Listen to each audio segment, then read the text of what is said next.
Welcome back to another episode of the Trendcrusher podcast. I'm Peter K, aka Trendcrusher. This episode I actually recorded a while ago, at least the interview, but I think it's finally time to let it out because the band that I spoke to, at least the musician I spoke to, his band is finally putting out their album, and yeah, it's here. If you clicked on the link, I spoke to Joe Nally of Urne, and their album A Feast of Sorrow is out this weekend via Candlelight Records.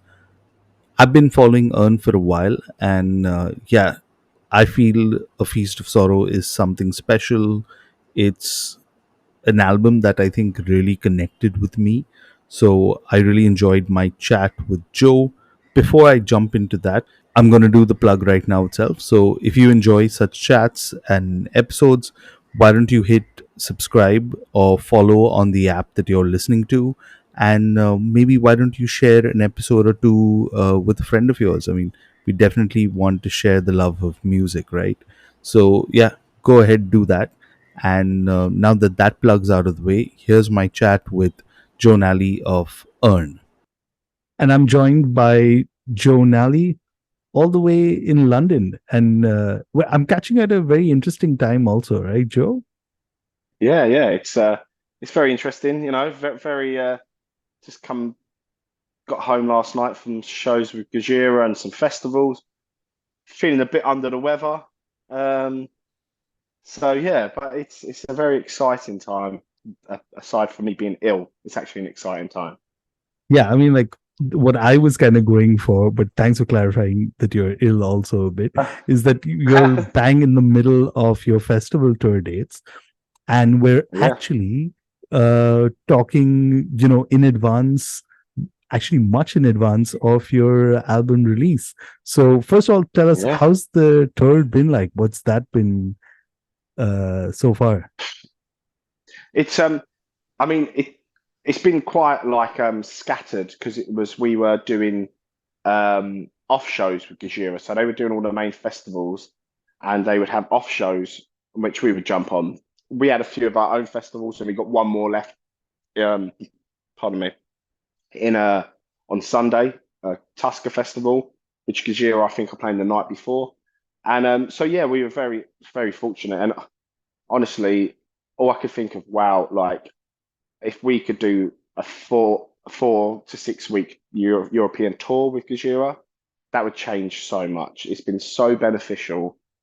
They've been amazing to us, and I think it helps. We've got a bit of a relationship aside from that, so it helped. And a lot of our crew were brilliant. I felt, it was nice to feel like we were lucky because Joe's such a big fan and Joe's worked with the band, but it's really professional. It's a real setup and I admire it and it's a good way of learning. Just watch what they do and we were all taking it all in.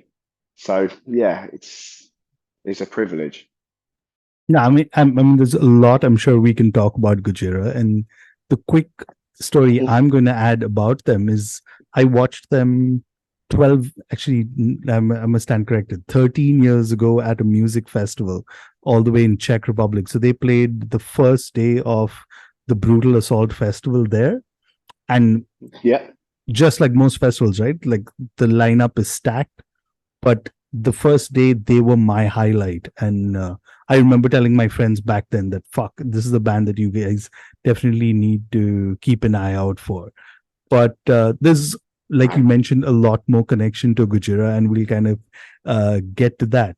But coming to the point, right? And we are actually talking in advance of your upcoming album, A Feast on Sorrow.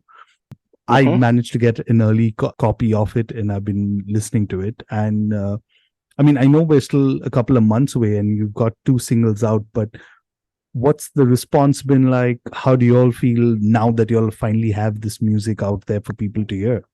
Well, everything so far has been extremely positive, and even some of the press I've done today, it's been, oh, okay, people think it could be to that level, and that's exciting to hear. Um, but yeah, the response has been great, and I just can't wait for people to hear the whole thing.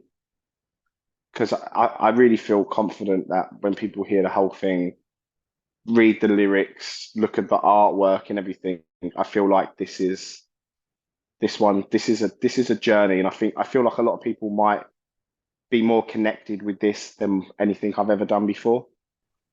Yeah, and I have to be honest, right? I mean, I could, to a certain extent, relate to what you were talking about in there. And I'm in my mid 30s, right? And for those of us in our mid 30s, one of the most common conversations we have among friends right now is aging parents. And as a parent, I always say that, you can probably be prepared for parenting, but you can't be prepared Hmm. for parenting your parents. So yeah, Yeah, yeah. that's a real struggle. And I can kind of relate in there what you're talking about, right? That this is something that a lot of people will be able to kind of talk about or at least relate to. Hmm. Uh, Yeah. and I'm sure that's at least with the single The Burden that's out right now. That's one of the Hmm. things straight up there, right? Yeah, yeah, totally. It's a weird one. I think I'm fairly lucky. I've got some quite strong in my immediate family. I've got some very strong people um, who can deal with things maybe a bit better than myself. Sometimes it get you know, they're a lot closer to each other than I am, and I think that's in the long run been something that's not been too beneficial to me since everything's been happening because it's awkward. I feel awkward when I have to talk about something or I have to see something for the first time or be like, what's happening here? And it's just another week gone by, another month gone by, and another like deterioration, another something else has happened. And that's the thing, having to, like you touched on there, having to then parent your parents.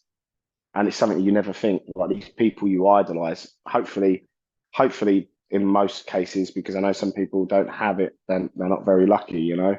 But the people who've raised you, the people you idolize, then all of a sudden comes to a point where you're now that person, and watching people kind of go into a childlike state. Um, and when it happens young as well, when that's that's pretty rotten. And yeah, it's a hard one to deal with, and it's something that for the next few years is going to be a constant, you know. And that's what I have to prepare myself for. But I guess in some ways, you know, at least I can prepare myself for it. Unlike others who sudden passing or something, that's something that would be quite traumatic. But at least I've got the chance to talk and to get myself ready for whatever may happen, you know. Yeah, I mean, like in my scenario, I realize just talking helps. I mean, like this conversation, right? The fact that we can Hmm. be sitting in two different parts of the world and be exchanging these notes is something that I take comfort in, right? But Hmm. I want to take a couple of steps back before we jump in and maybe play a track from the album.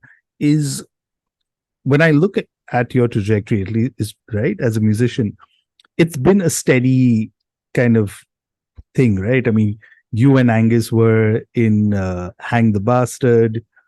You guys were Hmm. actually, I looked up, were in your first band together, Chapters, in there. Take me through that Yeah. dynamic between the two of you. Because, like, when I was looking, I realized Urne also just kind of is not something that just happened overnight, right? It's been kind of like working. I'm very curious to I know about mean, that. I someone went to one of my friends that they thought we started to get on some good festivals, and someone went about I can't remember what it was, basically taking a dig, saying this and that, and he was just like they've been working since 20 years, not together with Angus, but 12 of them have been with Angus, and 20 years from when I first started doing music, maybe longer. My first garage band, you know. And I'm like, mate, I wish I had it easy. Let me tell you, fucking hell. But yeah, an old previous band chapters. We needed a guitarist. we had this amazing guitarist who was this amazing songwriter and thought about things a bit differently. Then the guys knew Angus, and yeah, he just wanted the chance to play and learn from this guy. And then that guy left and gave up music, and it was time for Angus to then take that jump up. And he's weird. He's like me and him are so different, but such a dynamic. The kind of like burly, flipping white ginger dude, and like the small Filipino guy, and it's just a funny dynamic. But he's just when it comes to writing, we're really locked on to what we want to hear, and he's literally like everyone who says it. He's like the nicest person you'll ever meet, and it's so funny that when people do realize it, it's great because he's just a great human. And there's like a picture, like my profile picture on a social media is me looking at him because he's doing something stupid, and I love it because I just feel like it captures the relationship between us two. And it is all about him. I might be the gobby one who does all the talking. Angus is a bit more shy. But to be fair, like the whole thing is basically, it's sort of Angus's vision, and I can write music. I can write some riffs whenever I can fit stuff in. But yeah, it's a privilege to be in a band with him. And he works super hard. He's just very shy. I'm trying to get him to do some interviews, and he's just too shy.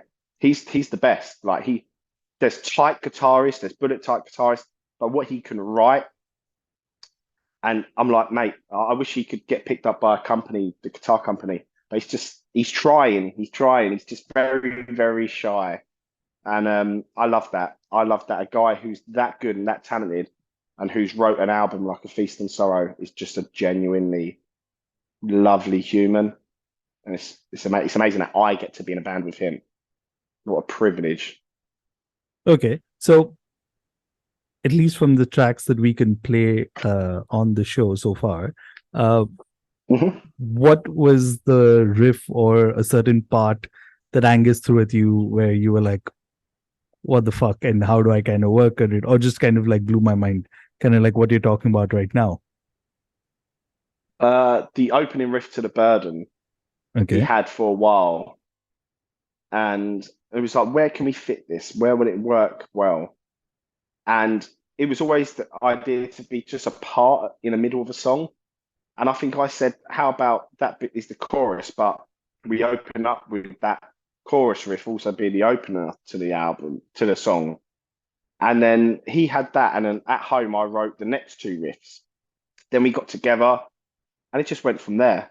But the ending of that, the kind of like black metal-y part, it's just actually some beautiful picking chords. And again, he had that ages ago, but it's just trying to remember it and find the perfect place for it.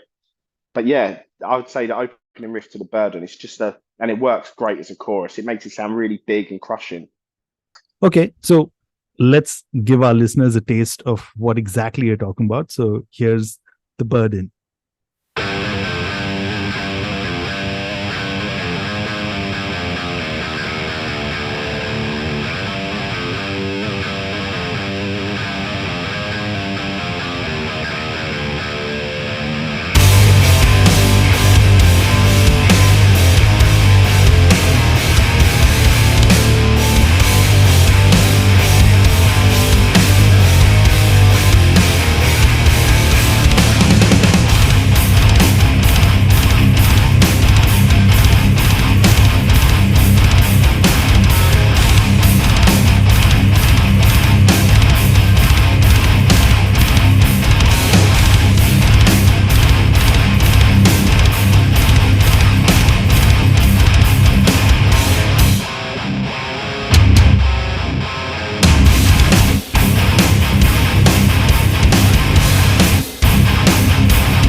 Okay, I've still got Joe from Urne with me. And one of the things I want to talk to you about, and this is what I said earlier, right? That for you as a musician, it's been a steady journey, and you kind of talked about it being 20 years. Take me back to that moment where you'll realize that now this album, A Feast of Sorrow, is actually going to be produced by Joe again, but from Gujira. What was that like? And tell me about what it was like recording with him. Well, it kind of stemmed from Jean-Michel from Gajira. He was like the kind of the first like person of like in a big band to find out about us. But the band he happened to be in the band I consider the best. I mean, let me tell you, I've just been doing a load of shows with them. The best current metal band in the world. It's unreal. It's just watching them. It's just like wow. And yeah, we happen to have the guy who's in that band. And then yeah, once he's told Joe and Joe reached out and it had to be honestly, we didn't have a clue that he'd want to produce. And we were talking about things and then he just kind of was it just kind of happened and I mean, he hardly does. He does stuff that he truly likes, or so he hasn't produced a full album in a long time, and it really was odd until I remember we were outside the studio in New York having a coffee, and then he pulled up, and I was like, "This is actually happening." And he's got such a presence about himself. He just walks out, cool as fuck, like just such a cool dude.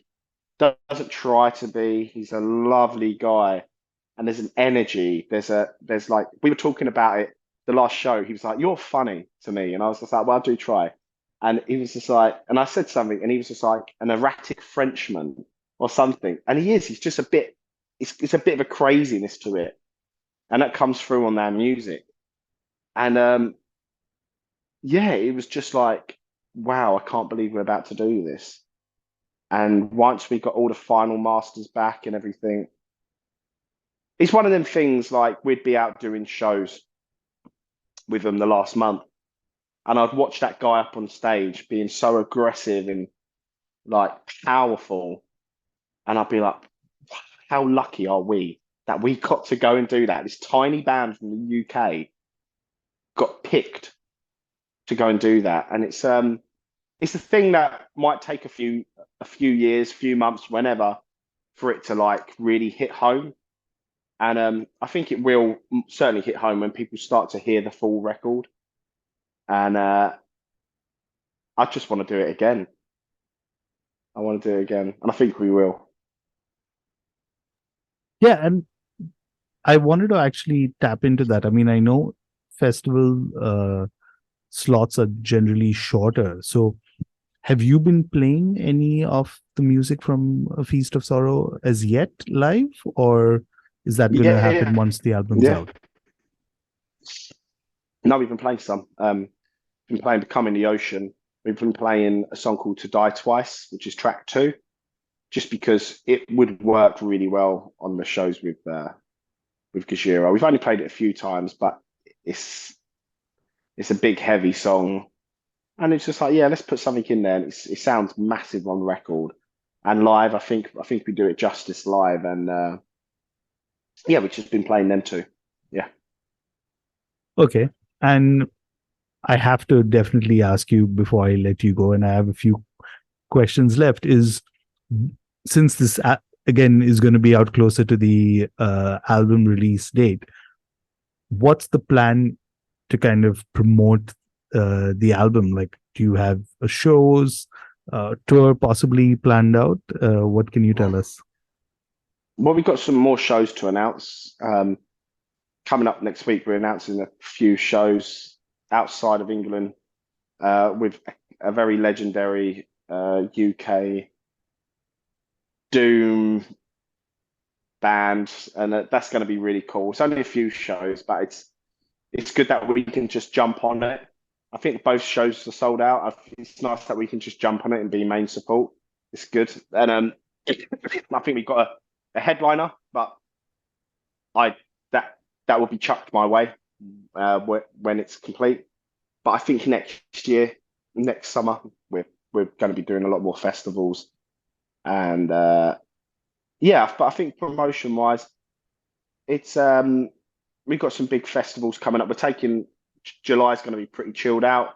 Going to be doing quite a few press days, and then we're going out doing some more festivals in August. So it's all building up to the big release day, and yeah, it's exciting. It's just exciting just for people to hear this. And like I say, every bit of into press we've done so far, be it today or be it previous, it's like this might be better than what I think we think it is. So that's exciting. Yeah, and I mean, I think it's also great timing when you think about it, right? Because I remember listening to your previous album, right? Serpent and the Spirit. And Mhm. 2021 was just like one of those years where just so much music came out.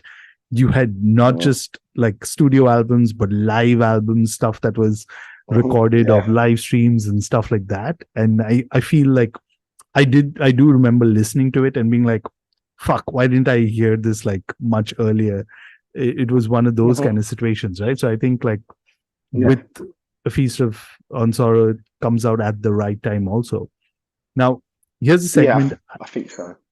Now here's a segment I love doing with bands. It's kind of going back to what you talked about a bit earlier, right? Is now with the UK, there's a great association with metal. I mean, like if you think about it, it's the birthplace of metal, and it's got like doom, death metal, all sorts of bands. So I mean, again, this it's up to you if you want to give a shout out or you want us to play a track from a band from the UK or maybe someone you've kind of met on the festival circuit. Which bands would you like us to know about, especially the listeners? Our sound guys in a band called Tuskar, who are two-piece, and the drummer sings, shouts. They're amazing. I'm trying to remember just Tusker, maybe, or AR. Them, and a band called Mountain Caller, who are Are they three-piece. are Me- they on the Church Road Records, Tusker? yes, yes, yes, Okay, they so are. that's where Yeah. I've seen them. Yeah. And it's a band called Mountain Caller, who are three-piece. Mainly 98% of it's instrumental. They are incredible. Like that they're both incredible bands. Um, so yeah, I'll give them to a shout out. I think more people should know about it and should know about them. So yeah, I'll tip my hat to them guys and girls because they are two great bands. And here's Tusker with To the Sky.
And that was Tuskar with To the Sky off their album Matriarch.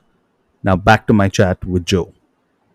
Okay, Joe, I know time is limited, but and again, we're talking still in advance of the album Mhm. release, but anything you'd like to plug in? How do people reach out to you, pick up merch? This is your space for all of that good stuff. Well, I'm easy to find on most social medias because we're probably the only band that is called with the spelling that we do, which is very European. So that's why to the English people and some Americans, they think it says urine, but it doesn't. It doesn't. It's in European. Fuck's sake. Doesn't have the I.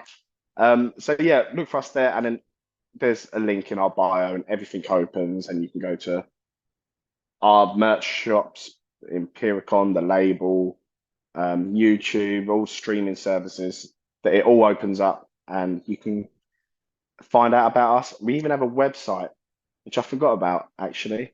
I haven't even checked it. So we have a website as well. Uh, but yeah, just most social media stuff. It's easy to find us. Awesome. So thanks so much for taking time out, Joe, and I wish you guys No all the problem, best. mate. Thank you very much, and thanks for taking your time to listen to our album and to speak to me. So thank you. I hope you enjoyed the single that I played from the Urne album, A Feast of Sorrow. If you did, as always, check out the show notes for links to the album on Bandcamp. And if you want to buy CDs or vinyl, they've got all of that there. Maybe even pick up a t shirt. If you've got feedback on this episode and you're listening on Spotify, why don't you head to the comments? I leave a question box there. Why don't you leave it there or even rate the show? If you're a band or a label and you want to get your music featured on the podcast, well, you can get in touch with me via social media. Just search Trendcrusher or just drop me an email, old school style, trendcrusher@gmail.com. That's all for me for this episode. I'll see you all very soon. Cheers.